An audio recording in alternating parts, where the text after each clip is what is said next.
பகவான் ஒளிமுகம் காண அங்கு கற்பக தருவின் நெற்றியில் மலரும் சூரிய பகவான் ஒளிமுகம் காண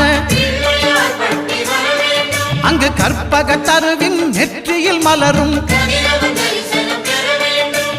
இருளை விலக்கி உலகை எழுப்பும் ஞாயிறு அங்கே குடியிருப்பான் அவன் ஆனை முகத்தனின் அடியவர் மனத்தில் ஒளியாய் வந்து கொலுவிருப்பான்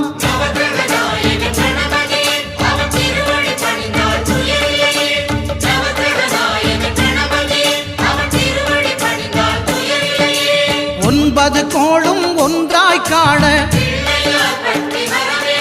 அங்கு கற்பகம் என்னும் கடவுளின் மெய்யில்